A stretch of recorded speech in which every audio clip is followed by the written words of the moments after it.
నమస్కారం. సుమన్ టీవీ ప్రేక్షకులకు స్వాగతం. ప్రస్తుతం మనతో పాటు ఉన్నారు శ్రీచక్ర పీఠ వ్యవస్థాపకులు, అలాగే ప్రముఖ జ్యోతిష్య పండితులు, మనందరికీ సుపరిచితులైనటువంటి డాక్టర్ ప్రదీప్ జోషి గారు మనతో పాటు ఉన్నారు. ఈ క్రోధినామ సంవత్సరం 27 నక్షత్రాల వారికి ఏ రకంగా ఉండబోతుంది ఏంటనే విషయాన్ని తెలియజేసేందుకు గురుగారు నమస్కారం. శ్రీమాత్రే నమః. మీ జన్మ నక్షత్రం ఇంపార్టెంట్. ఇప్పుడు నేను చెప్పేది ఏది జన్మ నక్షత్రం, నామ నక్షత్రము కాదు. నామ నక్షత్రం వేరు, జన్మ నక్షత్రం వేరు. నామ నక్షత్రానికి ఏ రాశి ఫలాలు కానీ ఏ గోచార ఫలితాలు కానీ వర్తించవు. పేరు పేరే, పేరులో కొంచెం బలం ఉండాలి, అంతకుమించి ఏం లేదు. అది న్యూమరాలజీ అనుకోండి. మిగతాదంతా కూడా ఇప్పుడు నేను చెప్పేటువంటి నక్షత్ర ఫలితాలు ఏవవుతున్నాయి నామ నక్షత్రాన్ని బట్టి, సారీ నేను చెప్పేటువంటి పరీక్ష ఏవైతే నక్షత్ర ఫలితాలు ఏవైతున్నాయో ఇవి జన్మ నక్షత్రం అయితే తెలుసుకోవాలి. మీ జన్మ నక్షత్రం మీకు తెలియదంటే నా వెబ్సైట్కి విజిట్ అవ్వండి. అక్కడ మీ date of birth, time, place అన్ని కూడా ఎంటర్ చేయండి. మీకు మీ యొక్క జాతకం మీకు ఈమెయిల్లో PDF రూపంలో వస్తుంది. ఇది 500 పేజీలకు పైగా వస్తుంది. డే టు డే రిపోర్ట్తో సహా వస్తుంది. అంటే ఈ రోజు ఏం జరగబోతుంది, రేపు ఏం జరగబోతుంది అనేది సూచనప్రాయంగా డే టు డే రిపోర్ట్తో సహా వస్తుంది. సో అది మీరు స్వీకరించవచ్చు. మీ జన్మ నక్షత్రం అక్కడి నుంచి తెలుసుకోండి. పేర్లను బట్టి ఇప్పుడు శ్రీనివాస్ అని పేరు ఉంటుంది, అందరూ తులారాశి అని చెప్పేస్తారు. కాదు. ఇప్పుడు వెంకటేష్ అంటారు, వేవో కాకి మృగశిర నక్షత్రము అంటే ఇది మిథున రాశి అని చెప్పేస్తారు. కాదు.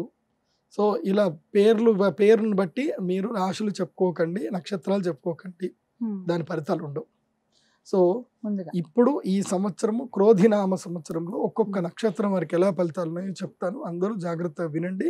మీ జన్మ నక్షత్రాన్ని బట్టి మీరు నోట్స్ రాసుకోండి. గురుగారు, ఈ క్రోధినామ సంవత్సరం చిత్తా నక్షత్రం వారికి ఏ రకంగా ఉండబోతుంది? చిత్తా నక్షత్రం వాళ్ళ గుణగణాలు ఎలా ఉంటాయి? శ్రీ గురుభ్యో నమః. శ్రీమాత్రే నమః. చిత్తా నక్షత్రము, చిత్తము అంటే ఏమిటి? బుద్ధి, ఆలోచన.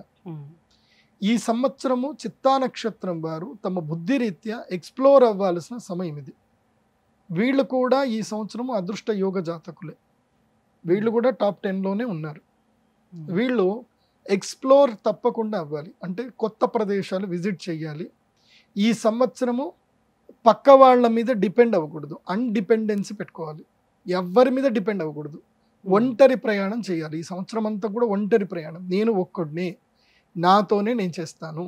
ఇప్పుడు ఉదాహరణకు చాలామంది ఏంటంటే ఏదైనా పని చేసేది ఉంటే వాడు లేడు, వీడు లేడు, లేదా అది అది అది జరగలేదు, నాకు అది లేదు, ఇది లేదు, ఇవన్నీ పక్కన పెట్టండి. ఏది లేదు అనే దాన్ని పక్కన పెట్టండి. ఏది నీ దగ్గర ఉంది అనే దాన్ని సద్వినియోగం చేసుకోండి. లేదు అనే దానితోటి పని ఆగిపోతుంది. సో అలా పని ఆపకండి.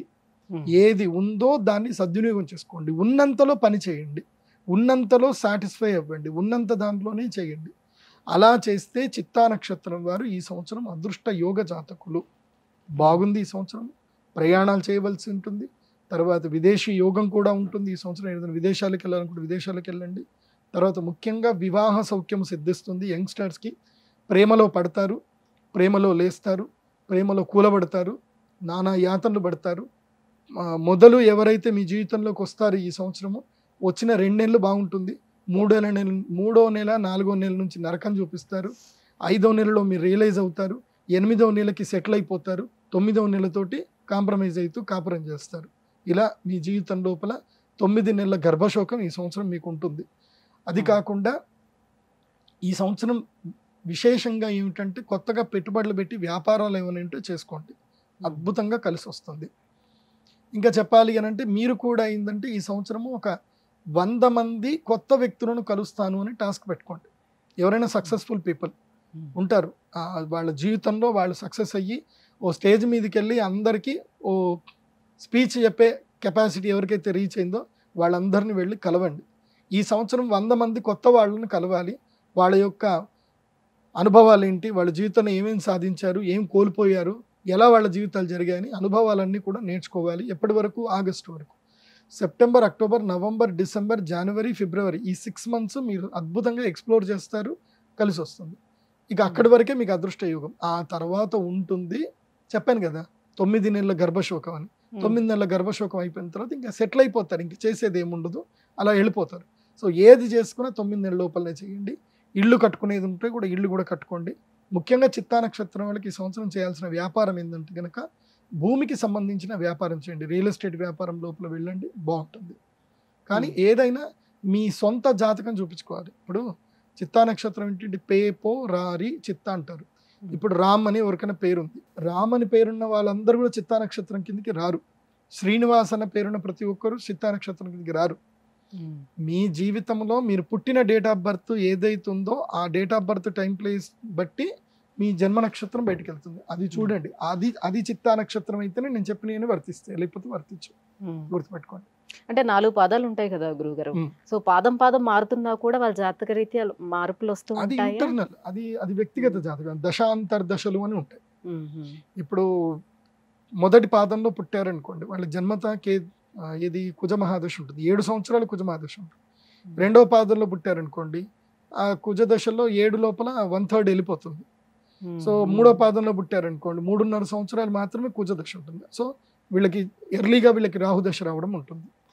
మెయిన్గా ఏంటంటే ఈ చిత్తా నక్షత్ర జాతకులకు అస్సలైన టైంకి జీవితం లోపల 7th ఇయర్ నుంచి 25th ఇయర్ వరకు వీళ్ళ జీవితంలో చాలా మోస్ట్ ఇంపార్టెంట్ పీరియడ్ ఇదే కదా అందరికి కూడా. అక్కడనే కూలబడిపోతారు, బికాస్ రాహు మహాదశ ఉంటుంది కాబట్టి. అందుకే ఎవరికైనా సరే రాహు మహాదశ ఉంది అనుకోండి, వాళ్ళు ఈ అక్షయ తృతీయ రోజు వచ్చి మహాలక్ష్మి యాగం చేయించుకోండి. ఎందుకోసం అంటే ఎప్పుడైనా గుర్తుపెట్టుకోండి, చిత్తా నక్షత్ర జాతకులు తమ జీవితంలో 7వ సంవత్సరం నుంచి 24వ సంవత్సరం లోపల, అంటే 13 సంవత్సరాల లోపలనే ఉచ్చిష్ట చాండాలిని అని ఒక అమ్మవారి యొక్క తంత్ర పూజ ఉంటుంది. అది చేయించుకుంటే వాళ్ళ జీవితంలో టీనేజ్లో, అంటే ఇంటర్మీడియట్, డిగ్రీ, ఈ టైంలో వాళ్ళకి రావాల్సిన ఒడిదుడుకులు, అబ్స్టాకిల్స్ రాకుండా వాళ్ళ లైఫ్లో సక్సెస్ అవుతారు. లేదంటే వాళ్ళు సక్సెస్ అవ్వాల్సిన టైంలో, లెర్నింగ్ నేర్చుకోవాల్సిన టైంలోనే కూలబడిపోతారు. ఇంకా అక్కడే కూలబడిపోతే ఇంకెక్కడ లేస్తారు. సో బేసిక్ ఫౌండేషన్ పడే టైంలోనే పోతుంది.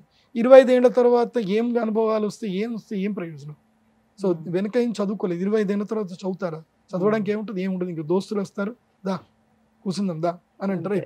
ఇంకేముంటుంది? బాధ వస్తే కూర్చుంటారు. బాధని ఎలా తీర్చుకోవాలి, ఎలా ఓవర్కమ్ చేయాలని నేర్చుకోవడం వాళ్ళ వల్ల కాదు. కాబట్టి చిత్తా నక్షత్రం వాళ్ళు తప్పకుండా తమ జీవితంలో ఉచ్చిష్ట చాండాలని తంత్రం తప్పకుండా చేయించుకోవాలి. గురుగారు, ఇంకా ఎటువంటి పరిహారాలను వీళ్ళు పాటించుకుంటే మంచి? ఇంకా విశేషంగా చెప్పాలంటే చెప్పాను కదా, అక్షయ తృతీయ మహాలక్ష్మి యాగం చేయించుకుంటే వీళ్ళకి అదృష్ట యోగం ఉంటుంది, వీళ్ళకి మహాలక్ష్మి యాగం సిద్ధిస్తుంది. అది కాకుండా వీళ్ళు కొల్హాపూర్ మహాలక్ష్మీదేవి అమ్మవారి దేవస్థానంకి వెళ్ళి, కొల్హాపూర్ మహాలక్ష్మి అమ్మవారికి ఆరాధించుకోవాల్సిన దైవం లక్ష్మీదేవి. ఈ సంవత్సరం అంతా కూడా శ్రీ మహాలక్ష్మీదేవి ఆరాధించుకోవాలి. కొల్హాపూర్ మహాలక్ష్మీదేవి అమ్మవారి దర్శనం చేసుకోండి. ముఖ్యంగా సెప్టెంబరు ఆ సమయం లోపల ఏంటంటే అమ్మవారి యొక్క పాదాల మీద సూర్యుడి యొక్క వెలుగు పడుతుంది. ఆ సమయంలో వెళ్ళి దర్శనం చేసుకుంటే బాగుంటుంది. కొల్హాపూర్ మహాలక్ష్మిని మాత్రం తప్పకుండా దర్శనం చేసుకోండి, బాగుంటుంది. ధన్యవాదాలు గురుగారు. చిత్తా నక్షత్రం వాళ్ళకి ఎలా ఉండబోతుంది ఏంటనే విషయాన్ని తెలియజేసినందుకు.